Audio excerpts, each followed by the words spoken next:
A continuación, se hablará de manera extensa sobre los 7 pasos que conforman la metodología de análisis de datos.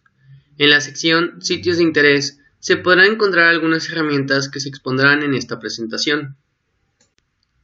La selección de un tema de estudio dependerá en general de 2 cosas principales: el tipo de proyecto en el cual se encuentra involucrado el usuario y el propósito específico del mismo. Además, bajo el contexto de datos abiertos, será un factor importante la existencia y disponibilidad de información útil. En este sentido, la definición del tema de estudio es flexible, pues depende enormemente de la naturaleza de los datos. Como todo estudio en general, ya sea científico o no, la manera de generar nuevo conocimiento comienza con el planteamiento de una pregunta de hipótesis. Por ejemplo, ¿es el número de delitos reportados en la ciudad de Monterrey durante el transcurso de la noche más grande que durante el transcurso del día?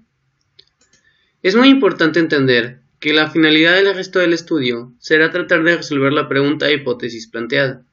Es el objetivo que se busca con el estudio. Hasta este momento, como es posible apreciar, la metodología aquí propuesta no cambia en nada con respecto al método científico tradicional. La idea no es que lo haga. Al contrario, se busca simularlo en la medida de lo posible. El siguiente paso de esta metodología es la obtención y evaluación de los recursos. Obtener información en Internet es complicado debido a la dificultad de encontrar fuentes de datos con información útil y confiable. Para evaluar los recursos se presentan algunos consejos. Utilizar fuentes reconocidas. Por ejemplo, si los datos pertenecen a una fuente como el INEGI, o la Secretaría de Salud Pública, entonces podríamos pensar que esos datos son confiables. Identificar la metodología por la cual fueron generados los datos. Las fuentes de datos de calidad acompañan sus datos estadísticos con una descripción de cómo fueron obtenidos o generados esos datos. Esta información es muy relevante, pues incrementa la confiabilidad de los datos. Basarse en estudios previos. Si es sabido que un conjunto de datos fueron utilizados en un estudio previo y fue realizado con éxito, entonces es muy probable que esos datos sean confiables. Finalmente, recurrir a curadores digitales. Análisis y estudio del dataset. Una vez evaluada la confiabilidad de los datos, es necesario analizarlos a profundidad. Es importante verificar al menos los siguientes puntos. Variables contenidas. Identificar qué tipo de variables se tienen. Si son, por ejemplo, espaciales o temporales, descriptivas o numéricas, etc. Si se cuenta con un glosario o diccionario. Si los datos no cuentan con un glosario claro, será muy complicado poder utilizarlos, puesto que no se tendrá información sobre qué representan las variables contenidas. Pureza y agregación de los datos. Se refiere a qué tan detallados son los datos contenidos. Suficiencia de los datos. Hace referencia a la cantidad de muestras que se tienen. Esto es muy importante en el aspecto estadístico, pues generalmente, si no se cuenta con una cantidad de muestras suficientes, algunas pruebas estadísticas no pueden ser realizadas. El peso de importancia que otorgue el usuario a los puntos anteriores será crítico para aceptar o descartar el dataset. Pueden ser realizadas. El peso que otorgue el usuario a los puntos anteriores será crítico para aceptar o descartar el dataset. Herramientas y métodos. Las transformaciones. Las transformaciones son manipulaciones de datos cuyo propósito, entre otras cosas, son limpiar, uniformizar y categorizar los datos. Un caso muy común es tener datos duplicados dentro de una serie, lo cual evidentemente no es algo deseable, puesto que al momento de realizar alguna prueba estadística sobre los datos, o simplemente al visualizarlos, se obtendrían conclusiones erróneas sobre alguna variable, y como consecuencia, sobre el fenómeno estudiado. Por tal motivo, las transformaciones son un paso muy importante antes de poder obtener algún tipo de información de un conjunto de datos. Algunos tipos de transformaciones son: transformaciones de limpieza. Son aquellas empleadas para corregir typos, agrupar categorías, eliminar información basura, etc. Transformaciones exactas. Podemos hablar de 2 principales: operaciones aritméticas, suma, resta, multiplicación y división, normalizaciones. Transformaciones basadas en contexto. Por ejemplo, categorización y clasificación por criterio de experto.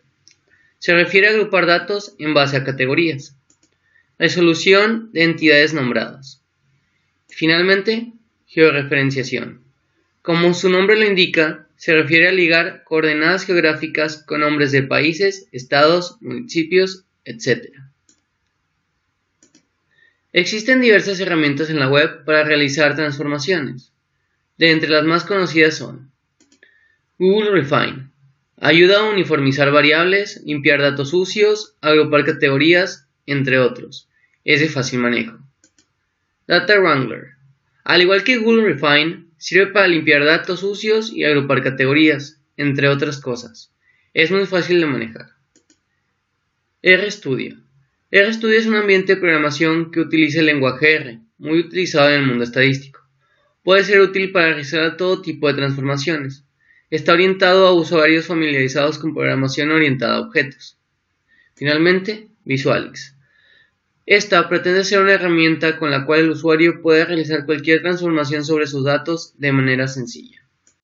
Herramientas y métodos. Análisis estadísticos.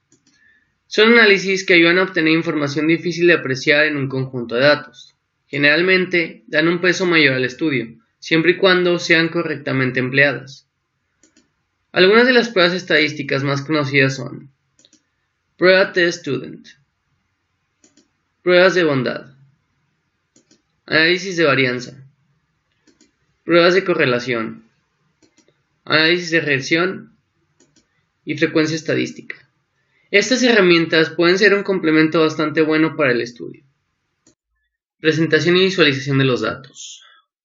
Una de las cuestiones más importantes del estudio es mostrar y difundir los resultados y hallazgos encontrados. Las visualizaciones son muy útiles para este propósito, pues utilizando alguna gráfica, diagrama, esquema o mapa, es posible captar la atención del público objetivo, si se hace de manera adecuada.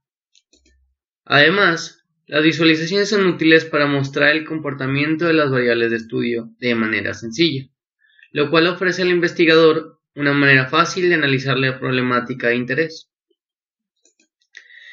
Escoger adecuadamente las visualizaciones a utilizar puede convertirse en una tarea muy compleja. Dos de los puntos más importantes que deben ser tomados en cuenta antes de escoger una visualización son: determinar quién es el público objetivo. La información será consumida por algún usuario. No es lo mismo comunicar información a un niño que a un adulto, por poner un ejemplo sencillo. Determinar la naturaleza de los datos y tipo de análisis a realizar.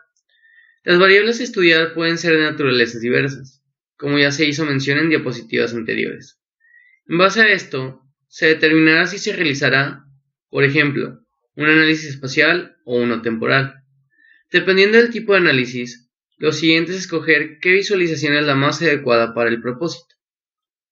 Lo siguiente que se presentará son una serie de diapositivas que contienen diversas visualizaciones que pueden ser empleadas en un estudio. A continuación se presentan algunos tipos de visualizaciones de acuerdo con el tipo de análisis a efectuar. Análisis temporal. Se tiene el gráfico de líneas o el gráfico de barras. Para el análisis especial podemos utilizar mapas geográficos.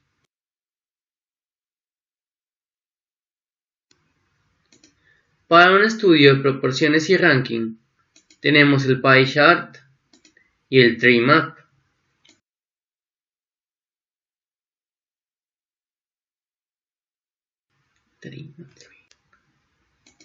Para un análisis de relaciones, podemos utilizar un Scatter Plot.